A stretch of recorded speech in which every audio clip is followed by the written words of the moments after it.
So let's talk a little bit about going beyond dogma. So a lot of us that get into magic, the occult, and what have you, probably have a background of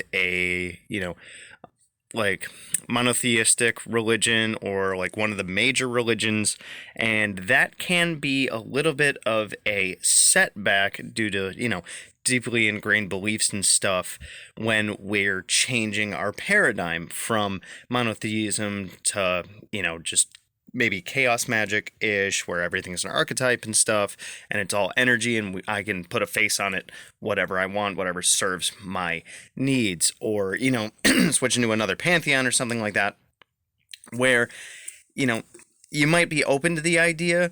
And then when you get into magic and stuff, when you're trying to manifest your reality and you realize you got to push some people away, or you know do things that might be morally questionable to some people from a monotheistic background. Basically, any of the new stuff that you're adapting yourself to, like even the idea of people that might want to practice magic might still have the deeply ingrained belief that they might be doing something incorrect because they learned from their upbringing that magic and sorcery is the devil, stuff like that. You really just got to research into it and take a look at where did all those beliefs and stuff come from. I find that researching and understanding the cultural and contextual reasons why the big religions believe what they do, or why other religions believe what they do, can help us to understand, oh, this is really people that are trying to push an agenda, let's say. Like the idea of thou shalt not suffer a witch to live, or what have you, from the KJV, I believe it's in there. That was literally altered to push against the idea of a different culture. Of course, pagan just meant someone that lived way out in the middle of nowhere, basically those that didn't live in villages and cities. And of course, those people were more, connected with nature and stuff, so they learned a lot more about different things like using herbs and this and that. And of course, those things worked. And because you didn't go to church for it or whatever, that's the devil. I keep thinking about the movie Waterboy with the mother, where everything she didn't understand is the devil. And that's effectively a great analogy or a personification of the big religions. If they can't explain it, blah, blah, blah, it's the devil, right? So we're talking about deeply ingrained beliefs here. We're talking about things that go against the grain of everything that we've been taught. And you might say to yourself, yeah, I can get my head around that, but I really stress the idea of heavily researching it, because it's one thing to say, yeah, I'm totally comfortable with it, but it's another thing to be comfortable with it when we are exploring new things and learning new things. Because what happens is we get cognitive dissonance. We get two differing beliefs, and the longer that you've held a belief, kind of the harder it is to break. I'm a very clean person. So let's say I just decided to completely change my routine and not maybe do dishes like once a week or something, that would bring up such cognitive dissonance from my old habits and beliefs to my new ones. Or if I was to flip the script, and I'm never going to do this, but if I was to go and be monotheistic, that would completely go against everything that I've been about for the past decade and a half or so.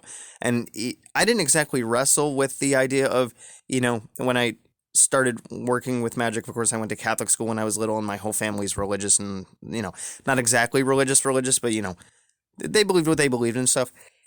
I didn't exactly have the difficulty of, oh, this is totally different, and now my brain is fighting with itself, but other people might.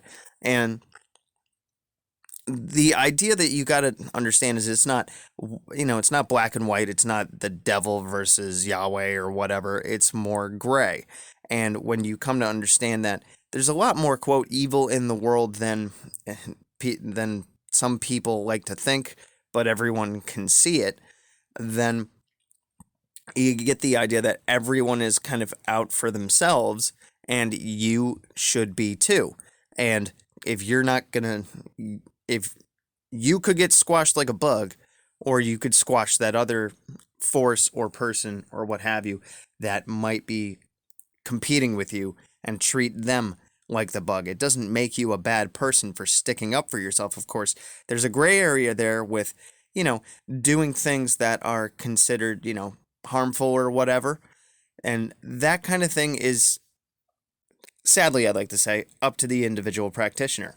For, curses, for example, you might be very much against those because you have some morals that came from your upbringing in the, larger religions. But of course, that's kind of up to you. The idea is that you are completely allowed to abandon the ideas and whatnot that you have grown up with and adopt your own beliefs according to the world that you see and the world that you're in and whatnot.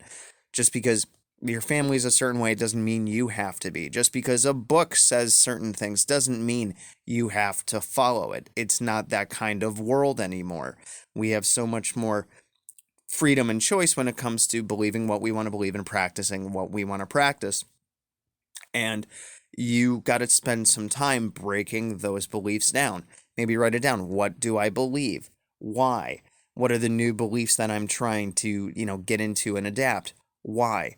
What are the pros? What are the cons? Really thinking about this stuff can help you to digest it and change away from those old beliefs. Moral of the story is you can't really let dogma itself or those big beliefs and whatnot hold you back.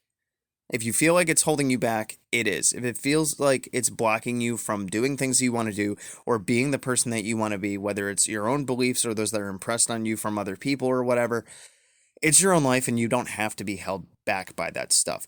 So really spend some time thinking about what your beliefs are and what you want them to be, and find where you have this differing of opinion from side A to side B, and really, really dive deep and explore it. Because the more that we understand something, the more that we can compartmentalize it. And the more that we compartmentalize it, the more we can say, okay, I've fully explored that thing. I totally understand it, and I totally understand myself, and I can just put it in the trash. Yeah. Let me know what you guys think about this. I think this is a really cool topic, especially for people that are just getting into Magic or that are fairly new and they haven't been in it long enough to, for lack of a better term, fully live it and breathe it, and they're more adapting it. But of course, this could go for anyone, whether seasoned or unseasoned. So, yeah, good hunting. Thanks for checking out my video. If you want to learn more from me, I have a lot of classes on Udemy. You can find the links to a lot of those in the description. You can also find me on Facebook at Magickology YT. You can email me at priestofthenecro@gmail.com, and you can even check out my Instagram, which is Magickology. And good hunting.